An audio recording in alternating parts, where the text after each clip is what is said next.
All right, we are live. I'm going to be recording Module 3, Part 1 of the SEO Hacks by Andrew, or with Andrew course.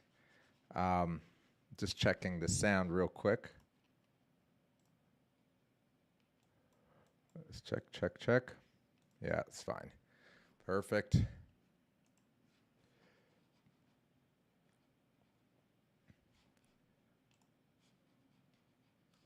Yeah, so I hope everyone's having a great Monday. We had a great day here. It's just a regular work day. Started the day off early and ending the day off with this live recording of Module 3, Part 1, which is an intro to content marketing. And content marketing is super important in search engine optimization. So it's an integral part of any SEO course because without content marketing, there really is no SEO. There's no search engine optimization. And I'm going to get into the introduction and the fundamentals of search engine optimization, content marketing, and I'm also going to get into some strategies and some action items for you to do in this module. Again, I'm recording a complete course. It's a 7 to 8 week course, depending on how fast you do it. You could actually do the whole course pretty much in a couple days, but not everybody has a bunch of hours available every day to take the course and to actually do the action items. As people go through this course, they'll notice that every single module has an action item that they should be working on, whether it's on their own website to increase the traffic to their website to optimize their own website, or on their client's website or the website they're practicing on, whether it's a family member's, a friend's, or someone's business website that they have, or any type of website that they have control over, in order to increase their ranking and visibility on search engine result pages, right? For specific keywords. That's what SEO is. It's basically improving your visibility on search engines. When someone searches for a keyword that is relevant to your business, particularly very targeted keywords, you want to be as close to number one as possible when someone searches, right? That's the whole intent. And the idea is for someone to find your website, click on the result that Google gives, or Yahoo or Bing, but Google's the big one. So I just focus on Google and everything comes kind of secondary. The intent is for them to find you and then click on the link and then hopefully read your content, be enticed enough to contact you. And if it's just informational contact, maybe they can leave their email to download some further information, or do some sort of action item or call to action on that page. The whole idea is conversion, right? The idea of having a business is to make money. And search engine optimization has been that tool for me when helping clients build their business, increase their business, expand on their business. We've been focusing on the search engine optimization for drug and alcohol rehab centers in the United States. That's been our niche. And it's something that we've been doing for the past 8 years or so with drug and alcohol rehab centers in the US. It's something that I didn't fall into. A lot of people think, oh, it's just luck that you got into this niche, or you may think that, but there was a progression to this, and because I was prepared enough and good enough to do search engine and good enough to actually do search engine optimization, or good enough at search engine optimization, I was able to land a couple clients in that industry and knocked it out of the park with them, and then the rest was history from there. And knocking it out of the park involves a lot of hard work. It's not just dumb luck. It's not just creating content and throwing it up on a wall and seeing what sticks. Some of content marketing and search engine optimization does involve trying out new things, testing new things, but when you have limited budgets, you really can't test a whole lot. You can't really throw a bunch of stuff on the wall. Luckily, I had been doing search engine optimization before I landed my first drug and alcohol rehab center client, and I was able to know what was going to work or what was working then. Search engine optimization and search engines as a whole, particularly Google, have evolved a lot in the last 10 years. And they keep evolving. Google keeps getting smarter. They keep integrating artificial intelligence, or what we call machine learning, in the SEO space in order to give the best results for their users and also for them to make money. It really revolves around them making a lot of money and helping us make money as well. Because if it weren't for Google, I would not be here and I would not be doing this. I would be doing something else.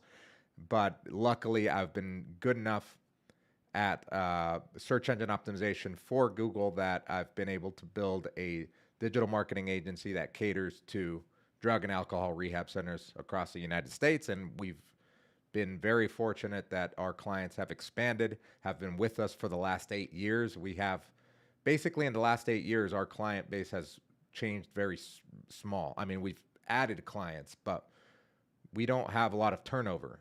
And the major reason is because we drive results and we drive innovation in that industry. We help clients create content and create pages that are dynamic, that are different than and better than what the competition has out there, even though sometimes we're competing against billion-dollar and multi-million-dollar companies like American Addiction Centers, the Recovery Village, etc.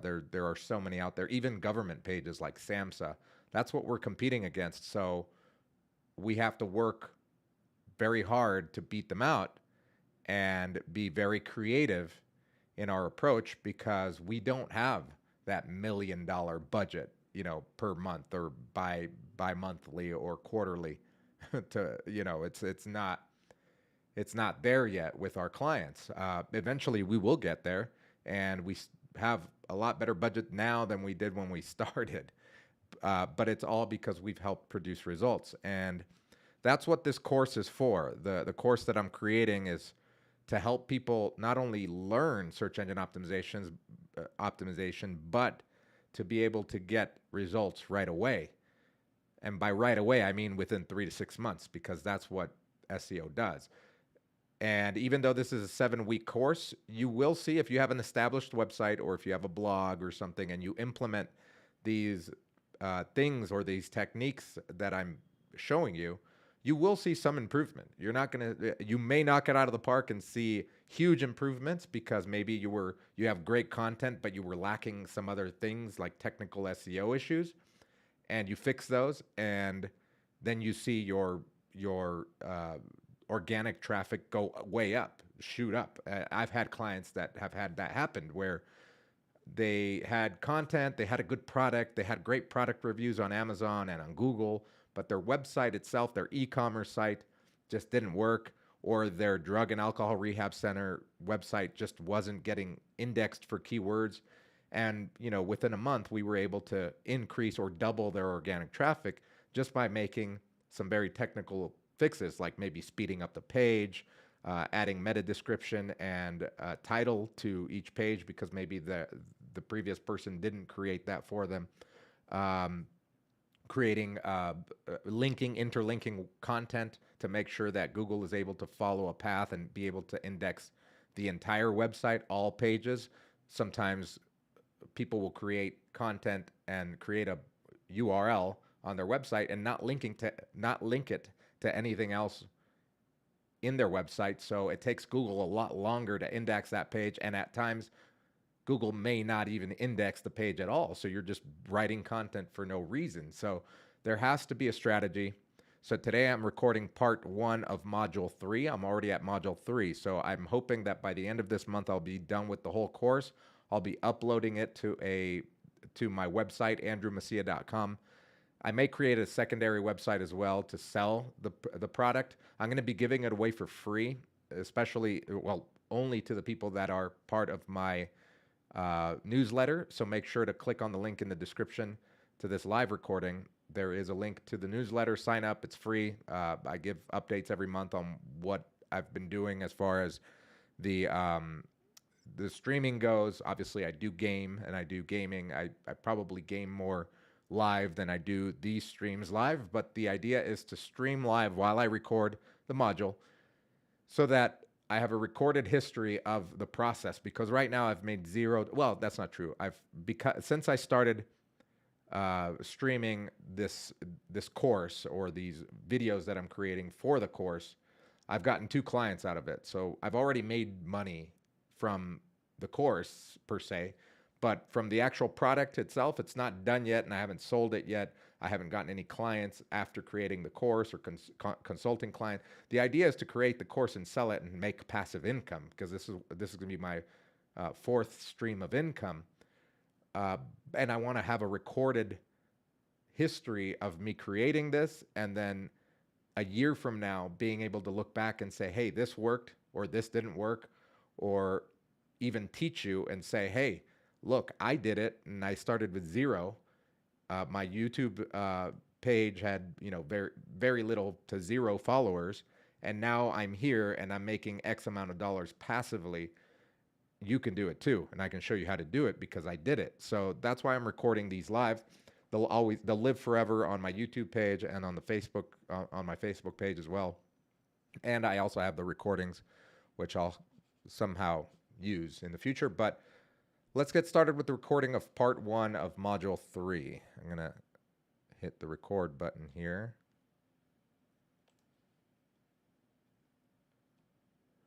Welcome to SEO Hacks with Andrew. I'm Andrew Messia. This is part 1 of module 3, content marketing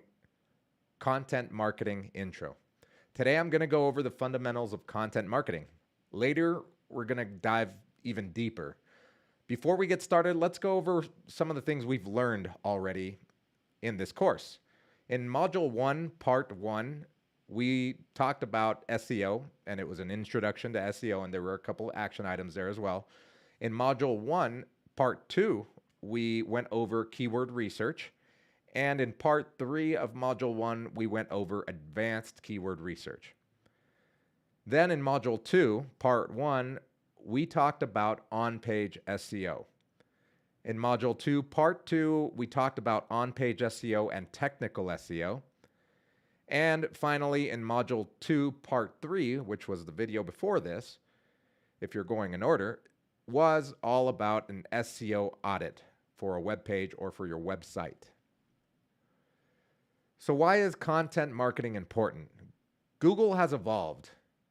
Google's algorithms are a complex system used to retrieve data from its search index and instantly deliver the best possible results. I'm going to repeat that. Google's algorithms are a complex system used to retrieve data from its search index and instantly deliver the best possible results. The search engine uses algorithms and numerous ranking factors to deliver web pages ranked by relevance on its search engine results page, or what we call SERPs, S-E-R-P, search engine results pages, SERPs. In its early years, Google only made a handful of updates to its algorithm. Now Google makes thousands of changes every year. Most of these updates are so slight that they go completely unnoticed. However, the search engine occasionally rolls out major algorithmic updates, which significantly impact the SERPs. So Google has gotten smarter and continues to get smarter through artificial intelligence and machine learning.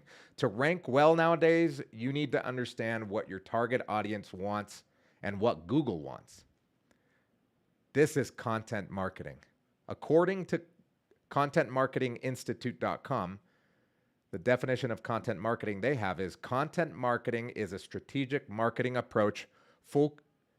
Content marketing is a strategic marketing approach focused on creating and distributing valuable, relevant, and consistent content to attract and retain a clearly defined audience, and ultimately to drive profitable customer action. A great example of content marketing over the years is what John Deere, the company that sells agricultural machinery and heavy equipment, has done. Over 120 years ago, they created a publication called The Furrow. The furrow is a journal for the American farmer. Today, the magazine's goal remains the same: to tell stories that people enjoy reading and provide them with knowledge they can apply in their own operations.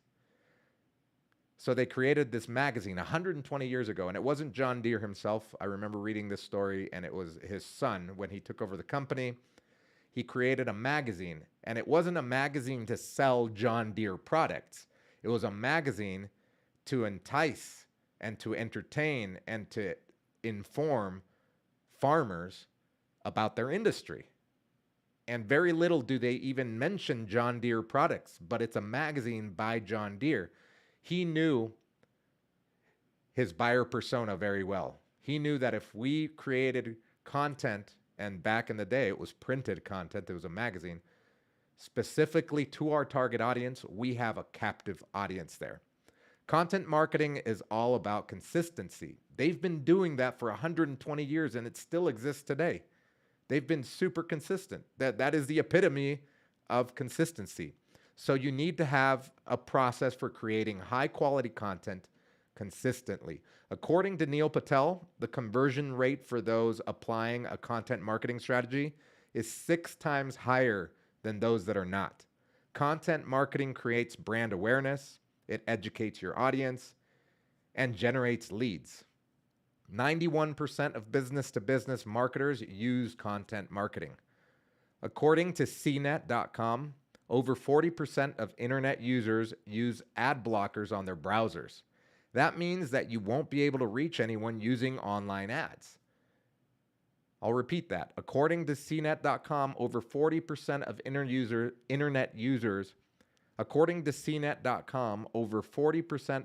users use ad blockers on their browsers.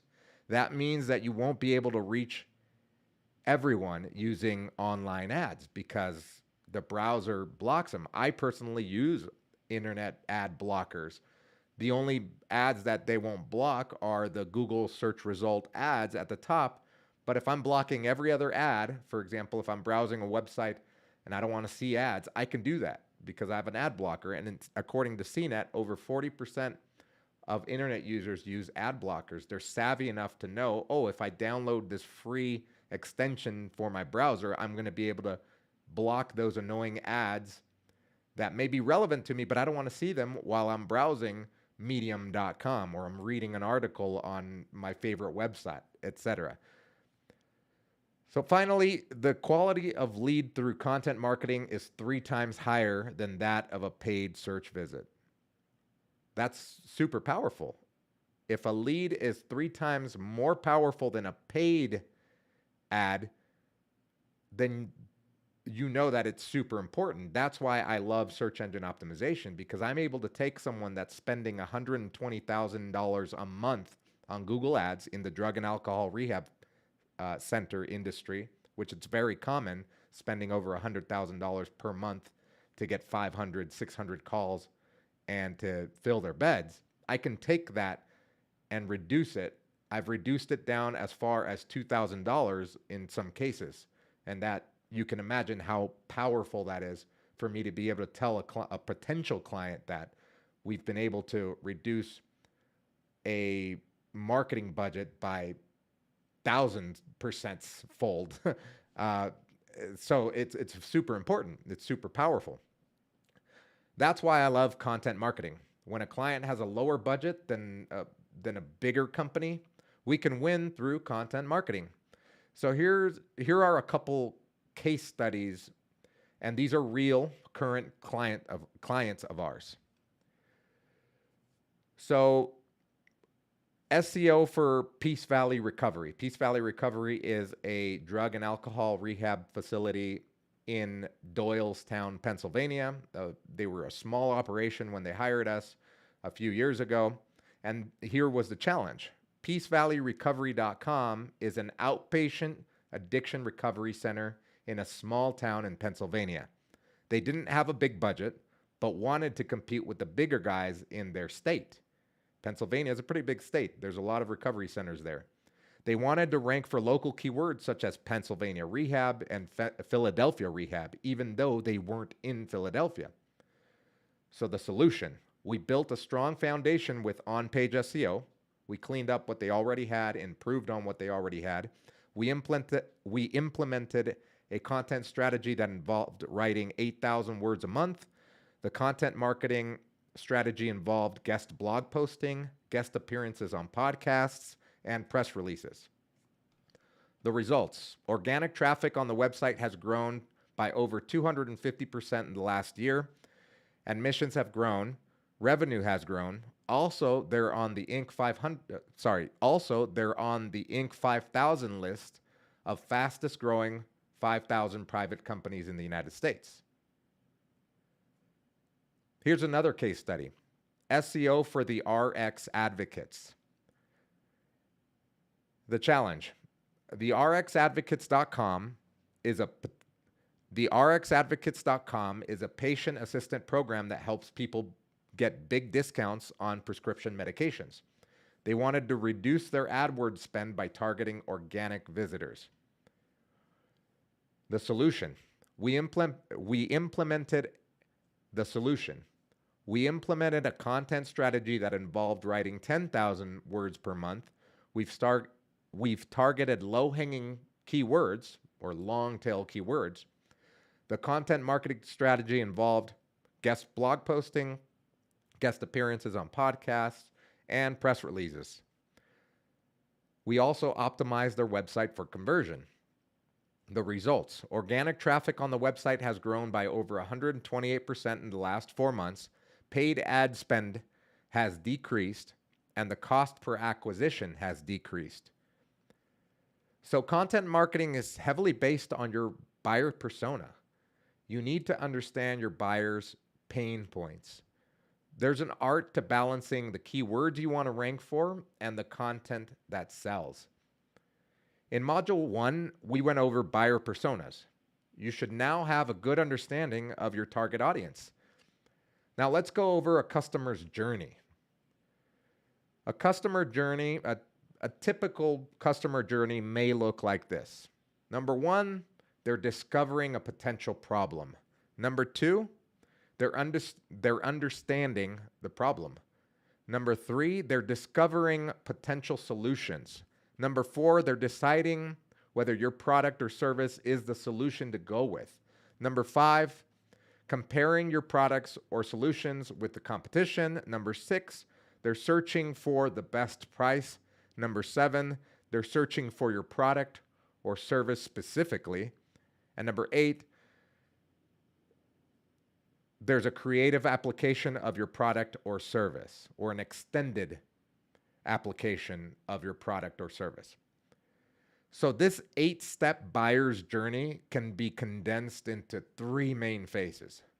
Number 1 is awareness. Number 2 is consideration. And number 3 is decision making. As you create your content strategy, you need to consider what phase of the buyer's journey will that content fit into, and how you can nudge the reader to the next stage. If, for example, you're creating an informational piece on a disease or something that your product tackles, maybe that's not a decision-making piece or a part of the decision-making process yet. It's just informational. They want to know, what are the symptoms? What are the side effects of this solution that you offer, etc. But if you create great content and then you nudge the reader to make that next step, like consideration or even make a decision-making call to action, then you're doing content marketing the correct way. So content marketing doesn't just involve creating content for your website. We create content on other websites as well. If you know that there are certain blogs or online magazines that your potential client is reading, you should be looking to get published on those sites. So you need to be creative. Not everyone likes to be creative, so I'm going to go over a very simple formula for content marketing. So number 1, brainstorming. Number 1, brainstorm. Using your keyword research that you did in the previous modules, start creating a list of content ideas. You want to go after long tail keywords. If you're a new website Usually these are low volume keywords, but they can be very specific and easy to rank for. These keywords can be quick wins for you or your client. Another thing you want to consider is, who are you? Before writing content, you want to establish a brand content style guide. Early in my career, I made the mistake of hiring writers to create content for clients without having a brand style guide for them. This resulted in content that was all over the place, especially in the addiction recovery field. There are certain words, certain phrases, certain jargon that you should avoid and that you should use. There are times when there were times where the content was informal when it shouldn't have been informal, etc. You want to define who you are as a brand and how you want to sound to your target audience. Or you need to define that for your client or ask for your client's definition of what type of tone they want to be using, what type of expressions and language you could be using. Can you write in the first person? Can you write in the third person, etc.? It comes down to information that detailed in order to create a great content strategy. So the next thing I consider when doing content marketing for a client is what's working. If you need more help targeting keywords for your buyer persona, I suggest you take a look at what's working for your current client already. But if they're a brand new website or you're a brand new website, look at what's working for your competitors. I'm a king of not inventing things. I don't reinvent the wheel. I go find things that are already working and make them better for my client so that they can beat the competition. I love doing that. I don't like to come up with new things because I'm not the world's most creative person. That's why I hired a graphic artist. That's why I hire writers. That's why I have my business partner who's way more creative than I am. And what I do is I analyze the competition, see, hey, these guys are getting hundreds of thousands of visitors per month. How can we do that and do it better? Let's take a look at their content. So check out your competition and see what they're doing. And no matter what field you're in, if you're not one of those top, 10 websites on the internet right now, there's always going to be someone that's doing something better than you. So you can check out what they're doing, analyze what you're doing, and do it better. Open up your preferred SEO tool. I use ahrefs.com. Let's do that right now. I'll share my screen.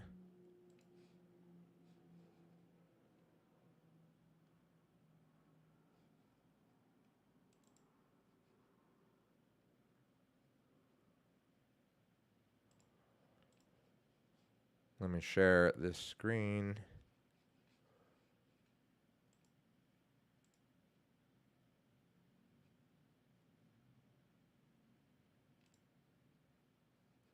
Okay, so this is the screen that I want to share.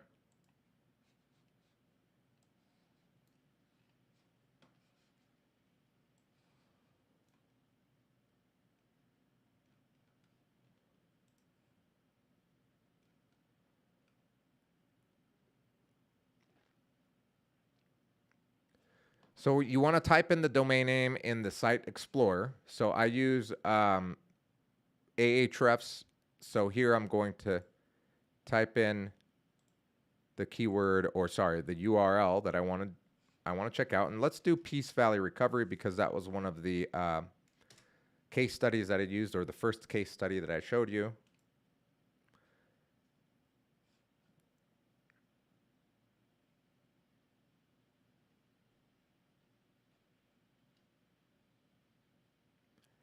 The next thing you want to do is, as you see the overview here, let me zoom in a bit. You can see how many keywords they're ranking for. So for example, if I were a new drug rehab center in Philadelphia per se, and I notice that these guys are ranking for that keyword and they're coming up for a bunch of keywords in that area, I want to analyze their website, and I'm going to click on keywords here to get more ideas for possible keywords.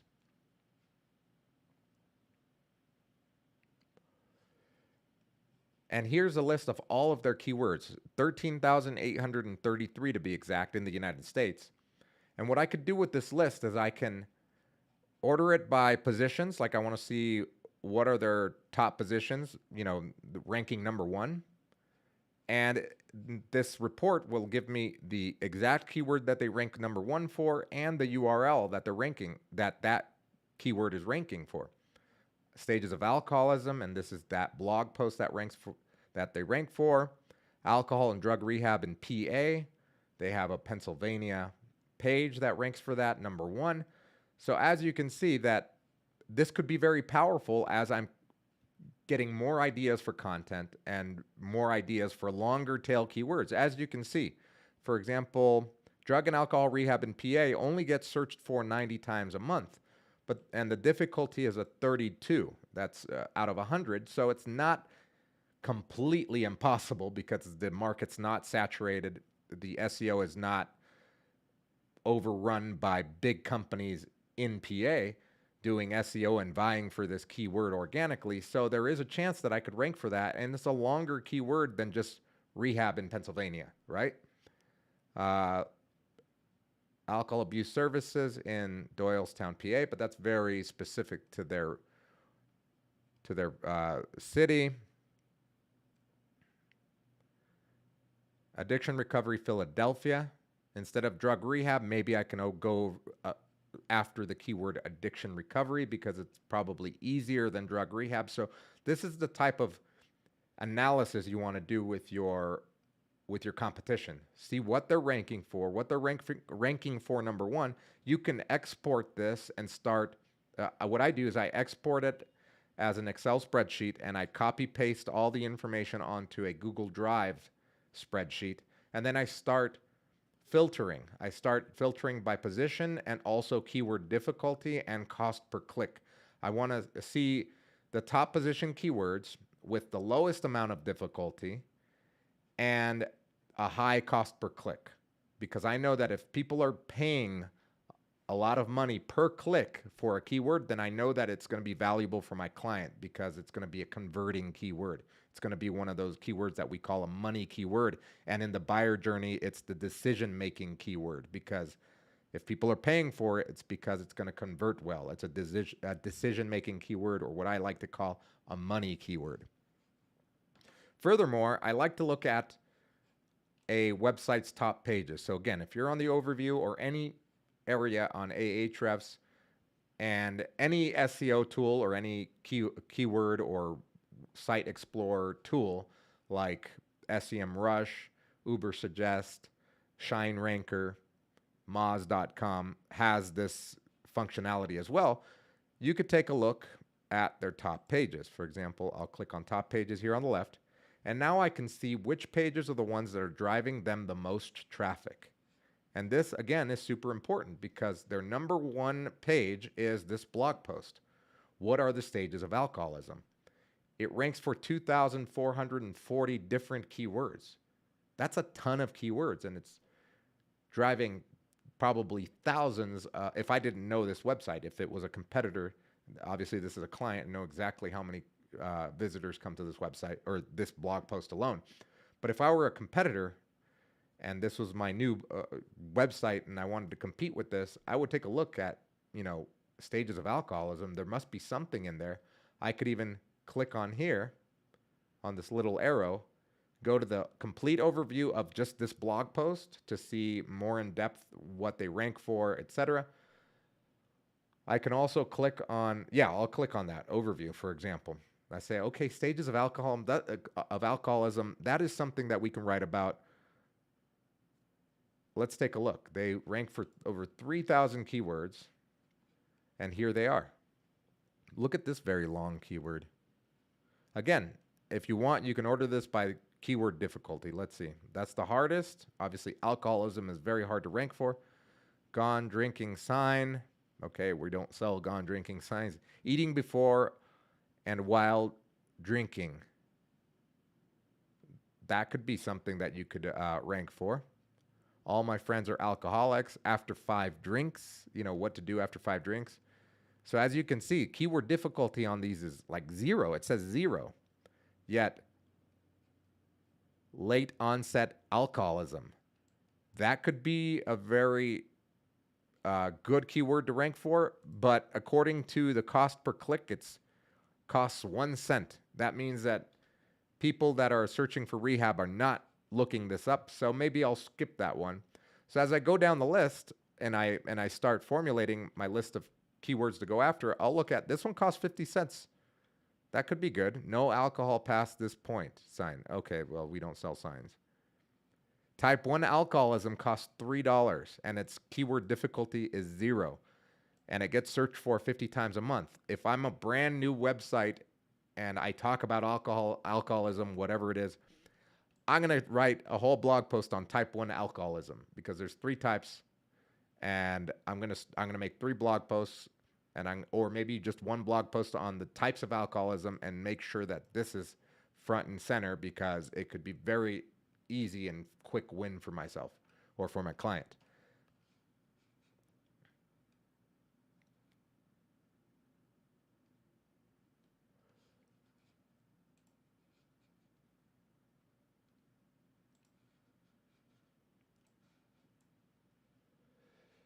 So now you know how to do extended keyword research for keyword ideas when you're creating your content strategy. Again, as I stated before, as you're creating this content strategy, you want to consider and organize your content by where in the buyer's journey that content is going to live. For example, that blog post that I just showed you, the stages of alcoholism, is more of an informational page. People that are looking for that they're aware of their problem. They're aware enough to know that there are stages of alcoholism. Maybe it's not their problem, but maybe a loved one. They're aware of stages of alcoholism, so they're an informed reader already. They want more information. They're not particularly looking for rehab. They're not particularly in Pennsylvania where my client is at. But what this blog post does for us, apart from getting some leads, even though it gets a lot of organic traffic, it doesn't get a ton of leads because, again, not everybody is in Pennsylvania or close to Pennsylvania to go to rehab at their facility. What it does for us, it gives us more search engine optimization, power, credibility, authority. It increases our domain authority, our domain rating, etc., because a lot of people consider this content good, because not only are people getting to the page, it's a long blog post. People are reading through it all. They're spending a lot of time on our page and maybe clicking on a link to a related blog post about alcoholism or what to do if a family member is suffering from alcoholism, etc. So Google deems us as a little bit more important every day as people come to our website. So vying for keywords that give you a lot of traffic is not a super bad idea, but in the beginning, you definitely want to go for those longer, more specific keywords that are going to give you traction right away and maybe make a sale right away. So here's a quick pro tip on what's working. Take note of what's working for competitors and look for gaps in their content.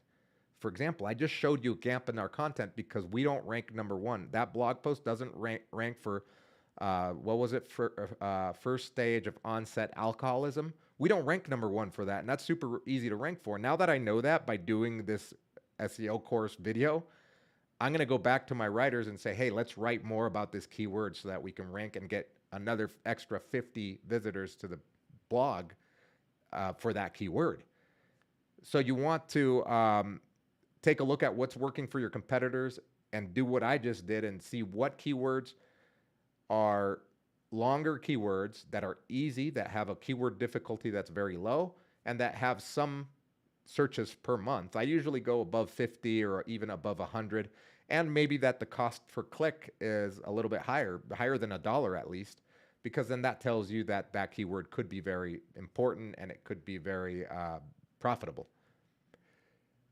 Look for related topics by digging deeper into their top pages keywords, like I just did. Take advantage of different content types like video, interactive quizzes, courses, infographics, etc. when looking at those content gaps. Look for even more content idea for your buyer's persona by reading comments on the competition's top pages.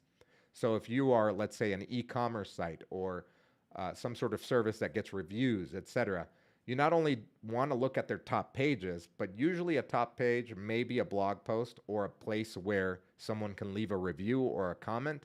You want to look at the comment section, the reviews, especially the bad ones, or the comments that get a lot of traction, a lot of likes, a lot of replies, because that can give you insight even deeper into your buyer's pain points. Number 2, target.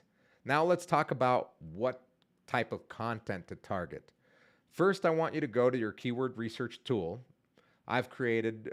First, I want you to go to the keyword research tool I've created for you and make a copy. The link to the tool is below on this modules page on my website. If you're watching this video on a platform apart from my actual course platform, in the description below will be a link to the course platform where you can open this keyword tool on Google, on the Google Drive spreadsheet section, and you make a copy for yourself. Let me open that up here.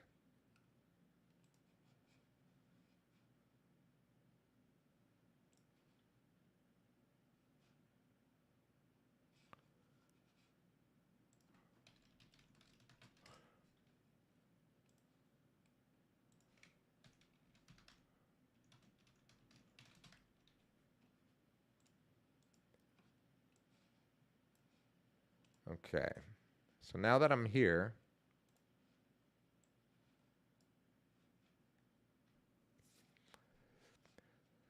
so don't be, I know a lot of people may not like spreadsheets, present company included. I am not a data analyst. I've learned to love it because I really like SEO and I really like to see my clients succeed. So I've created this keyword research tool and I use it for content marketing, for content creation. So now that you make a copy, all you have to do here, because you're only going to be able to view this sheet, you have to go in here and make a copy and save it on your own Google Drive. Next, I want you to take your target keyword and analyze it using your preferred keyword tool or keyword analysis tool. Again, I use Ahrefs, and I'll go here. Keyword Explorer, and you put your keyword in here. And for this example, I'm going to use a keyword that I've recently been studying for a new client of mine that does behavioral health and mental health treatment for adolescents. The big keyword that they want to rank for, or they were asking me to do research for to see how hard it would be to rank for, because doing this research is not just for me to create content, but it's also for me to be able to research and be able to manage my clients' expectations. There's nothing worse than getting a client, especially a small budget client, that wants you to rank for a nearly impossible keyword to rank for. And early in my career, it would happen all the time. It happens still, and I'm dealing with multi-million-dollar companies where their CEO or their president or their board, they want to rank for these giant keywords with a budget that isn't giant. So I have to manage their expectations and tell them that, look, this keyword is way difficult to rank for. This is the analysis based on numbers that tells us that it's going to be nearly impossible to rank for with our current budget. So we need to either increase the budget, or I need to help you build different expectations around a keyword. So let's look at the keyword teen depression. In here, you put it into your Keyword Explorer, whether it's SEMrush, Ubersuggest, ShineRanker, Moz.com, or Ahrefs. You could use the 7-day free trial. I think most of those have free trials. Some are longer than others. Or you can pay the monthly, depending on your budget. But if you're serious about SEO, if you're serious about doing this consistently, you're going to want to have a paid subscription to some sort of keyword tool. So as you can see, it tells me that this keyword ranks a 76 out of 100 in their algorithm for difficulty. That means that it's super hard to rank for. It says that we estimate that you'll need backlinks from 273 websites to rank in the top 10 for this keyword.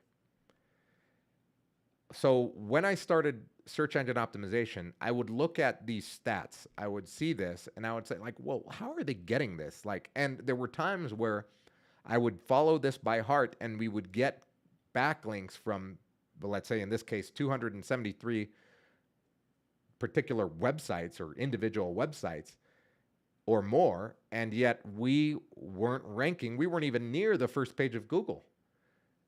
And there's a good reason for that, because SEO is not just about backlinks. Yes, backlinks are a huge part of SEO, but if you don't have amazing content to go along with it and a good content marketing strategy, you're going to fail. And then you're going to spend a bunch of money from your client. You're going to spend a bunch of time and resources on your end, and you're not going to get anywhere. It's happened to me. I've learned through experience, and that's why I've created this keyword research tool. So here, as you scroll down, you're going to see the top 10 results right here. This is Google's top 10 results. They're right here. What you want to do is you want to export this. Export this file as a CSV or an Excel spreadsheet. Open it up. And when you open it up, you're going to want to copy paste everything. Well, copy paste the organic results right here. These are the URLs. Notice that here they also give me a lot of different metrics. The most important ones that I want to look at right now are domain rating of each domain, the URL rating for each URL, how many total backlinks each URL has, and how many referring domains each URL has, and how many individual keywords each URL is ranking for.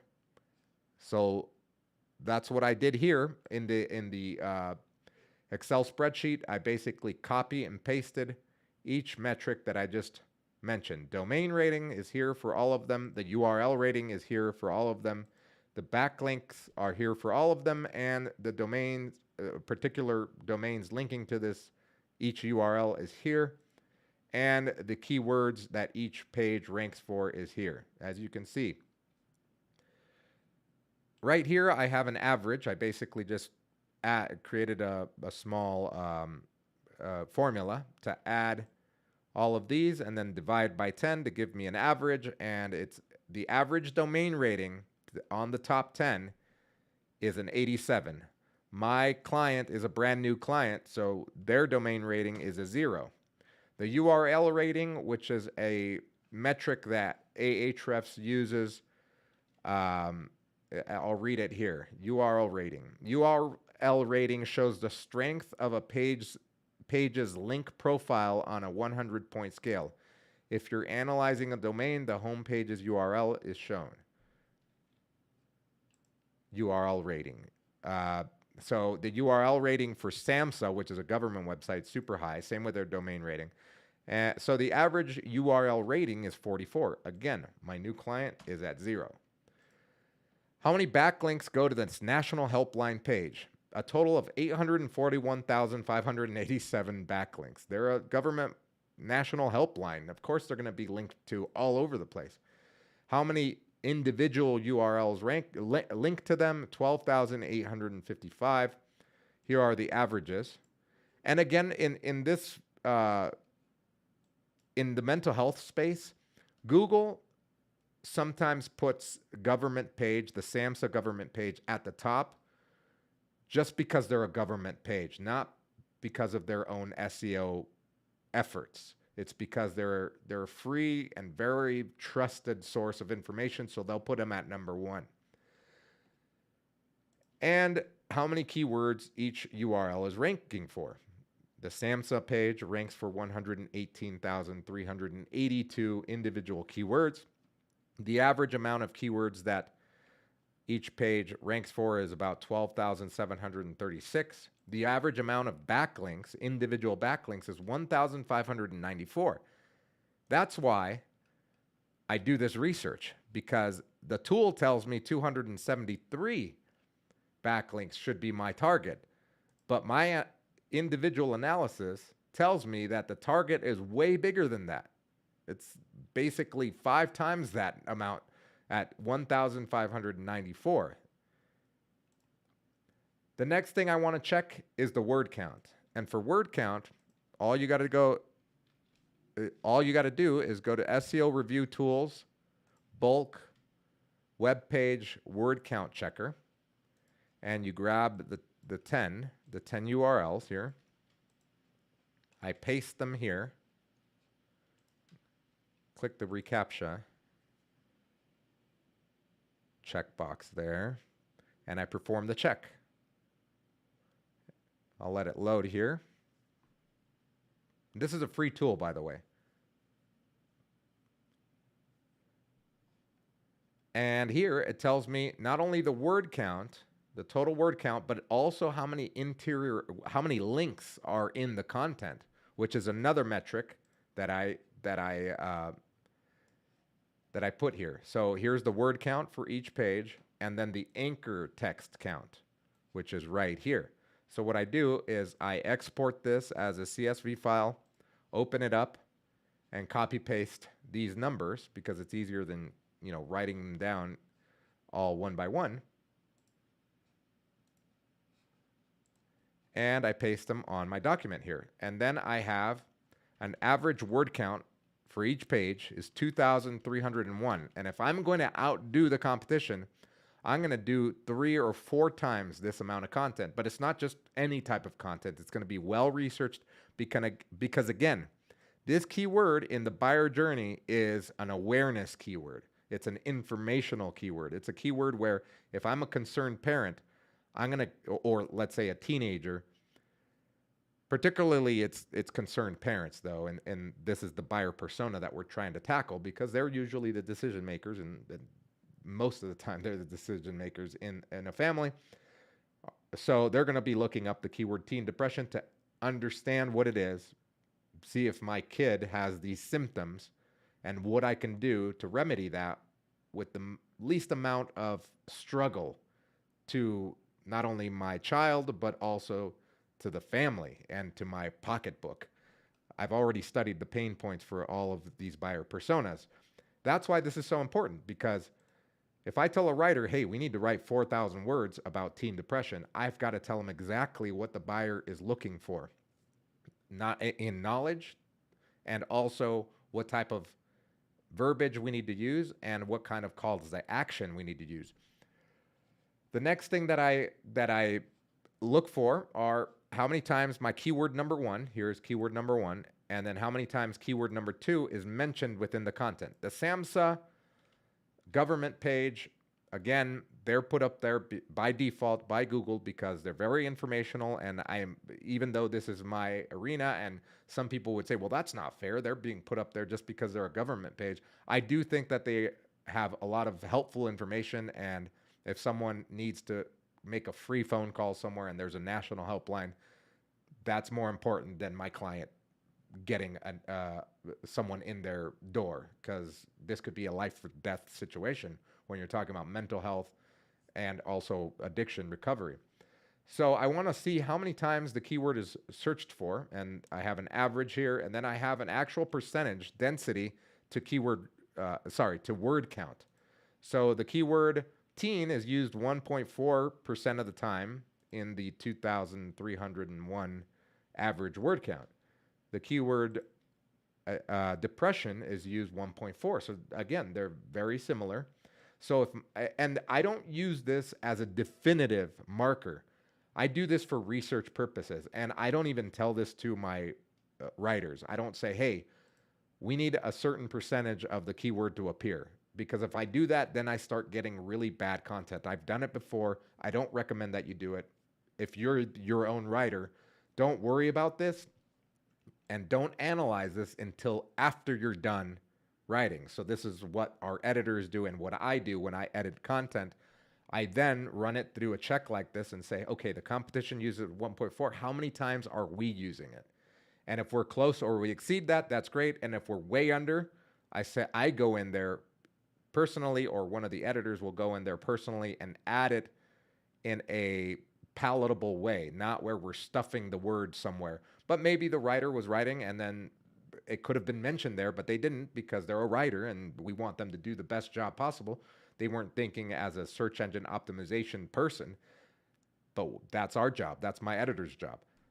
So we insert it there so that the density is a little higher, so that makes sense. Same with anchor text, linking to either internal pages for more information or to external pages like high authority pages. Maybe we want to link to the SAMHSA helpline. Why not? They are a direct competitor, but they're not making money. It's a free. I guess the government does make money, but they're not actually charging people to call this helpline or get help through their sources. Maybe we do want to link to a educational piece written by Harvard or a very reputable mental health university. That's okay. They're not a direct competitor, and it's more information for the buyer. The buyer or the reader would appreciate that content or that link, so it makes our content more valuable because we're linking to something that is of high value. So the average amount of times that people are linking in a 2,300 word article is 800 times. So again, your content has to be well researched. And when you research and you find stats and you find definitions, you find information about what you're writing about, the writer should be trained enough to be able to link their source in the content they're writing. That's what SEO is about, and that's what content marketing is about citing your sources, just like if you were writing a paper for the professor, and in this case, the professor is Google.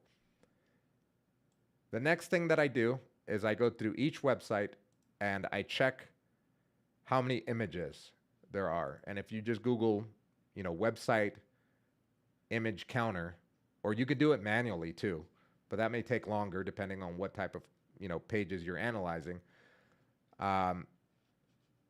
You can use this free tool right here. This is a free tool. You put in your URL. Let me put this one, I don't know, just a random one here. I've already done all of these here. And it'll analyze it, and it'll tell you how many images are on each URL. In this case, the SAMHSA National Helpline has 2.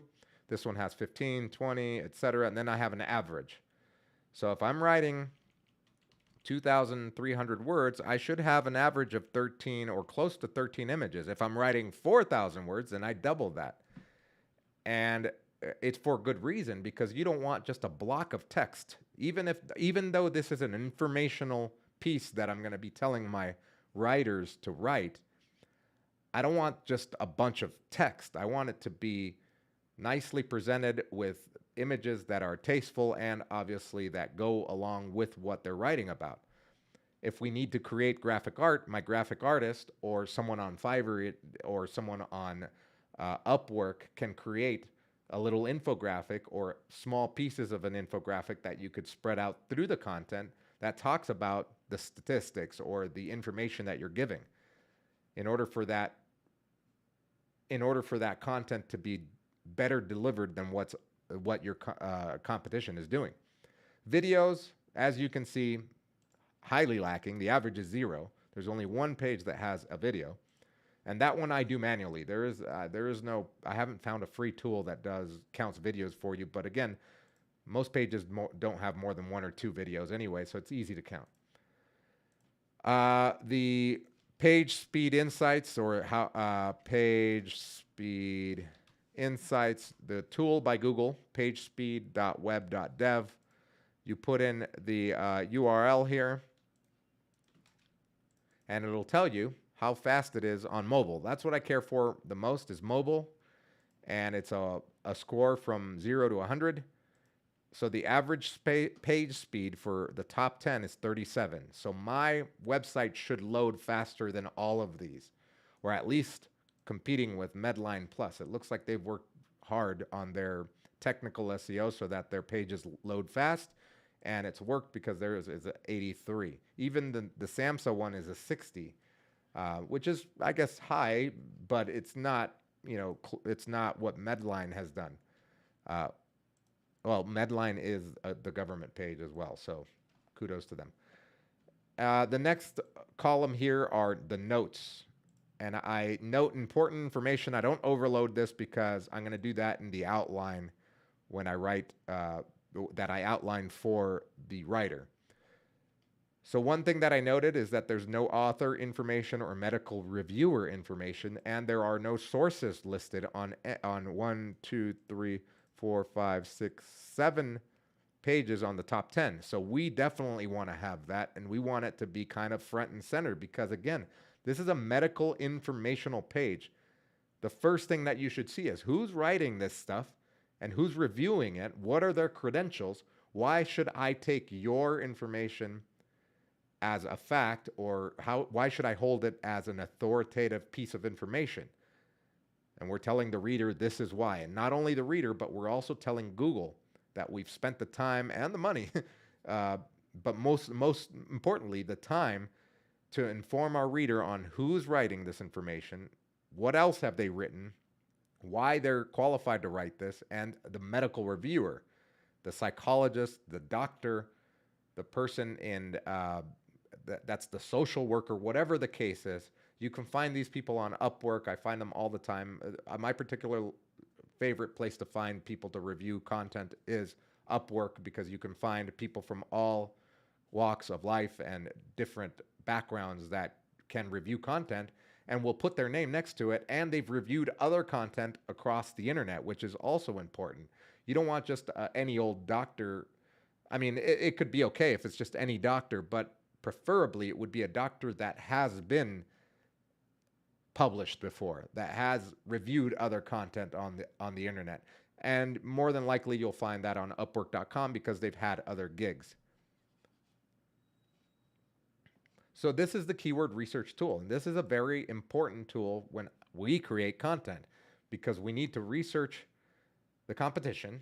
I'm able to tell the client, like, look, even though you may have Ahrefs, because all of my clients have access to Ahrefs, and they look at this stuff, they look at this and say, well, teen depression, yeah, it's super high, but it says that we only need 273 backlinks. I say, well, wait a minute. Let's take a deeper dive. Look, the average amount of backlinks is 1,500, not 275. So we're competing against these. We're competing against a government website that's been up for ages, and their domain rating is a 90 and yours is a 0. It's going to take us 5 years to compete for this keyword at your current budget. So you want to be very clear on your client or your own expectations, because you don't want to start creating content just blindly and then ask yourself, well, why aren't we ranking for this yet? You have to know that from the get-go.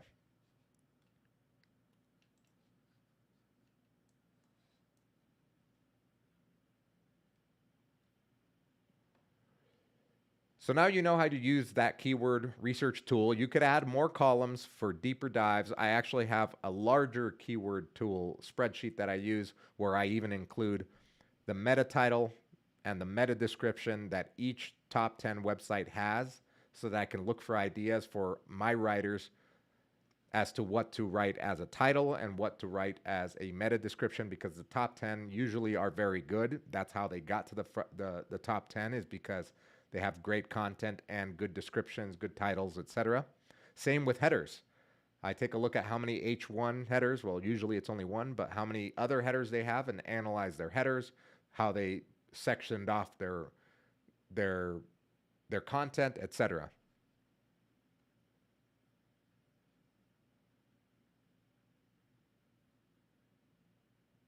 Okay, so now we know how to use the SEO tool.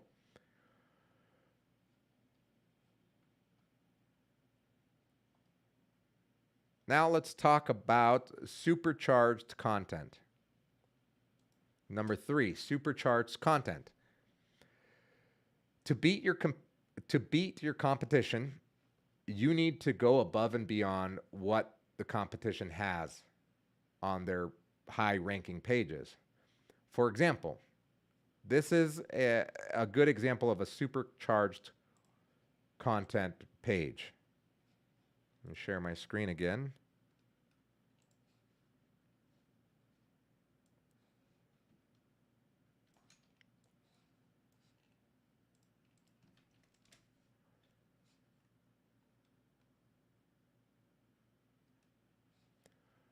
Let me zoom in here a little bit. How drug addiction affects the entire family. Here's our author, medical reviewer, content, a video, images breaking up, calls to action, breaking up content, more content, another image,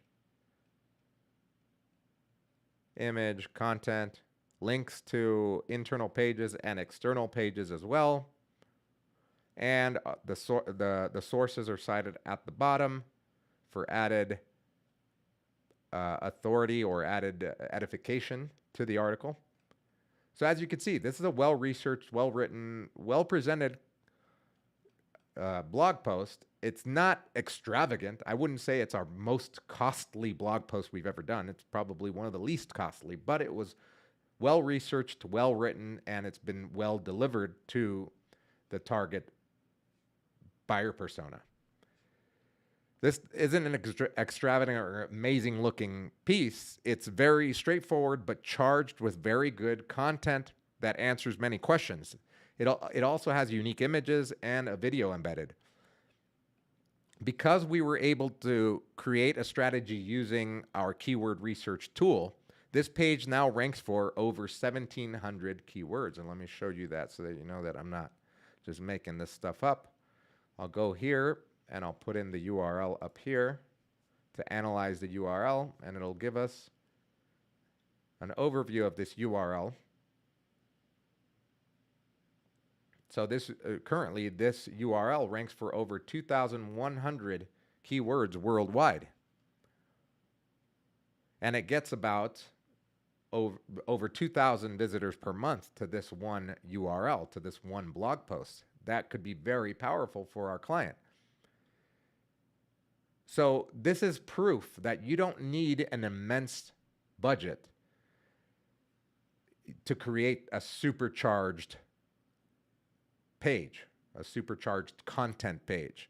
You just need to be able to understand your competition and do better than them. So what I did was I Googled, or not I Googled, but I researched the keyword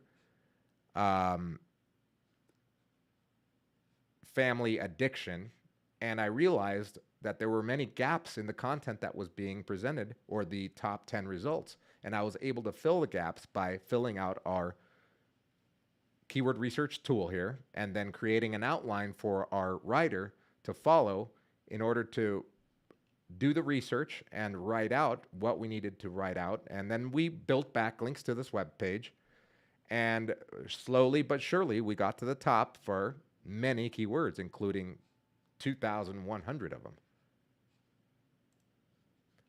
Let me go back here.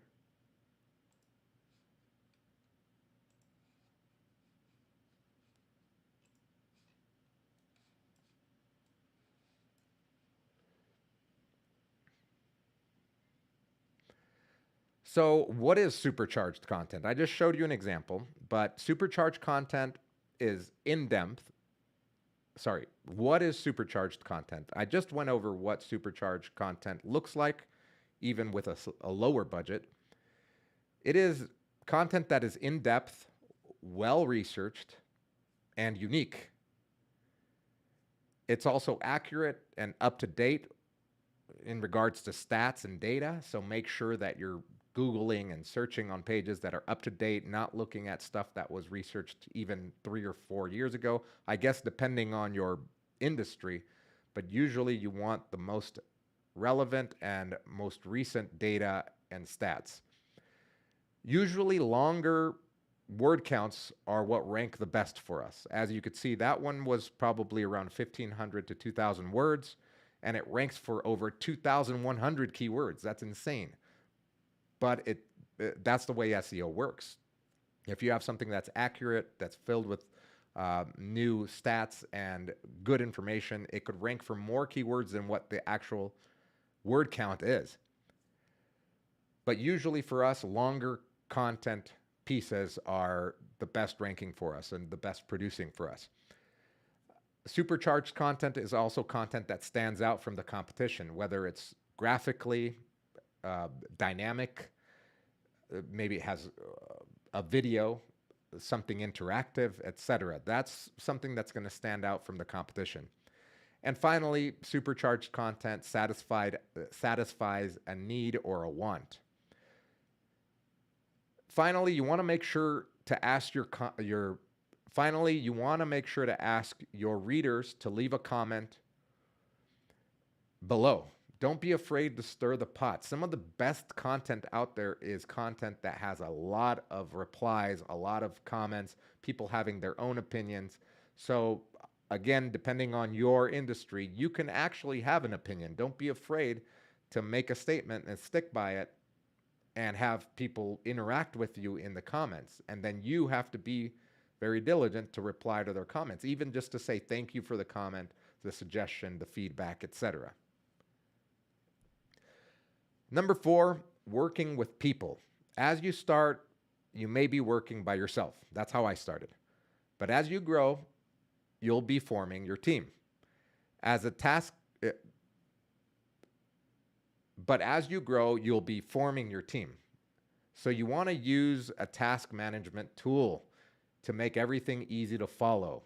And there are so many out there that are free, like Trello, ClickUp. My favorite is Asana. We use Asana.com.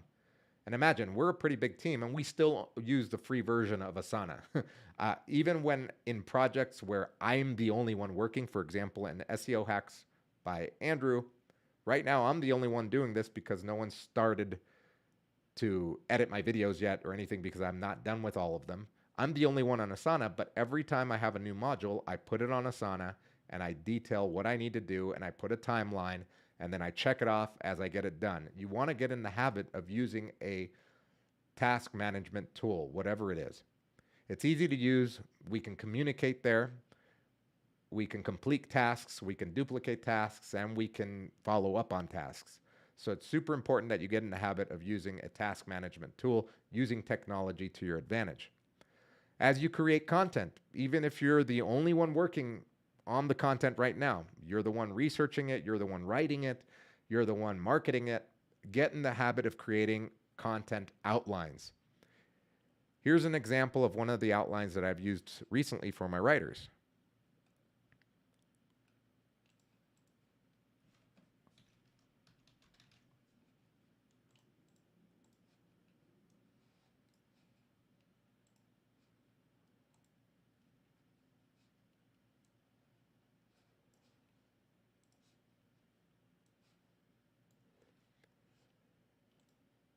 So as you can see, here's the website, the business name, the word count, target audience, the brand voice or the brand style guide points that I wanted to give them. For example, writing for a 6th grade reading level, the tone, the point of view, third person only, avoid second person. First person can be used if you're writing as if you were the client. This is an expository article.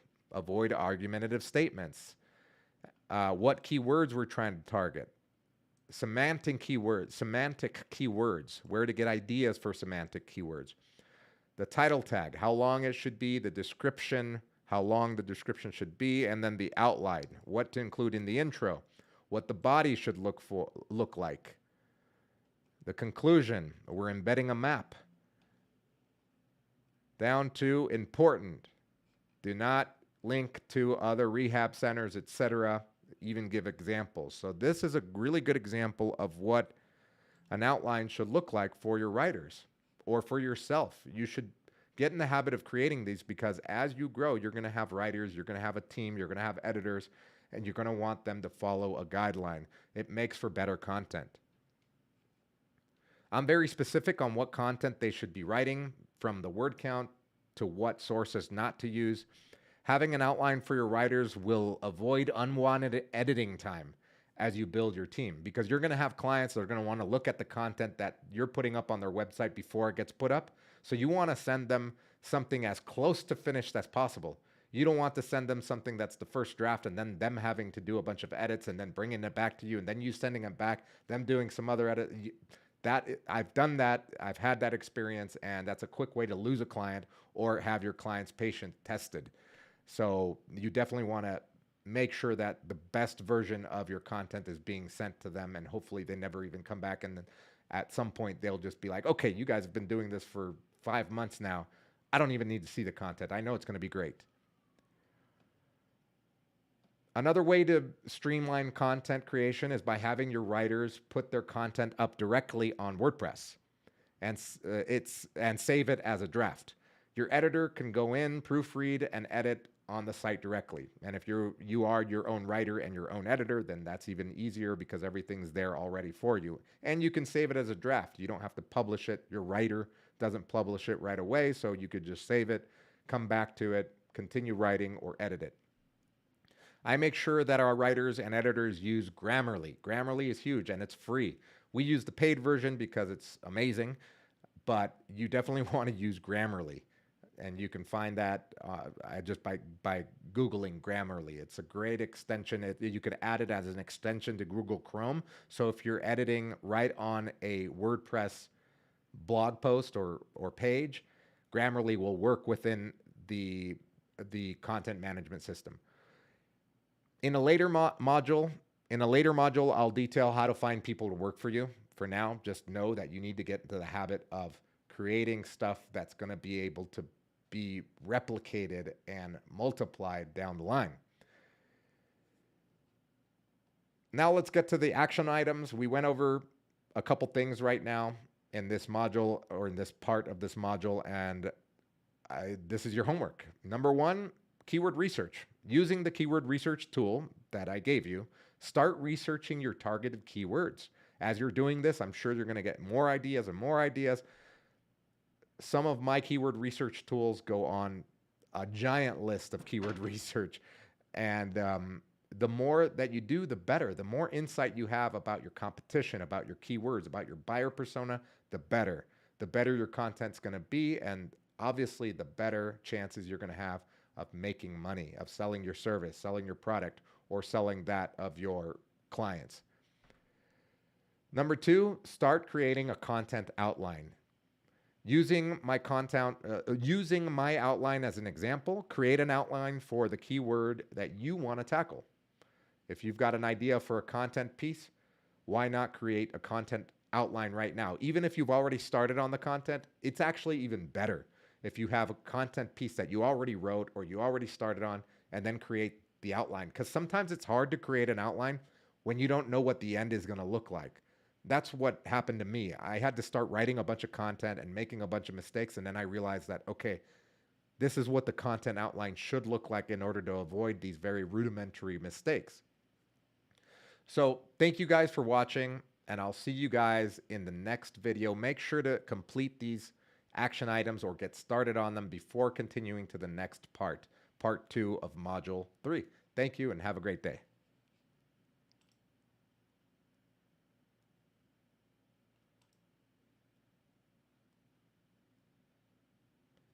All right, so that's done. Who the hell is blowing me up and knocking on my door while I was doing this? I should have like a sign outside, huh?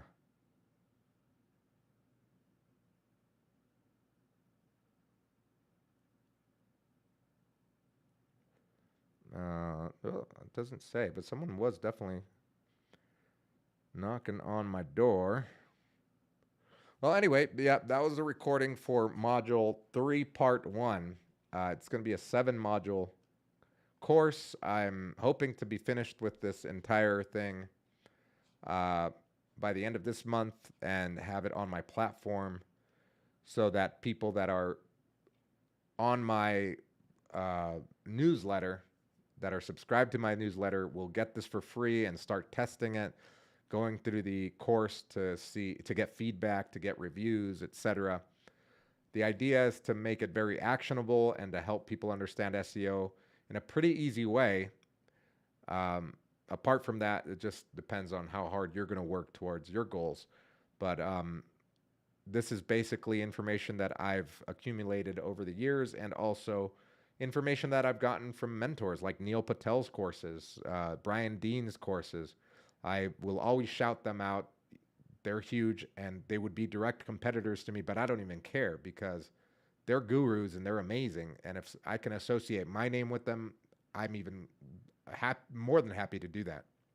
So uh, the whole point of this is to create a course that people can use right away, and to see some results within the first 7 weeks that they start doing this, because that's one of the things about SEO is that it takes a while for it uh, to take effect. But yeah, so thank you guys for watching this live recording. I'm gonna play video games here in a minute after I find out who was knocking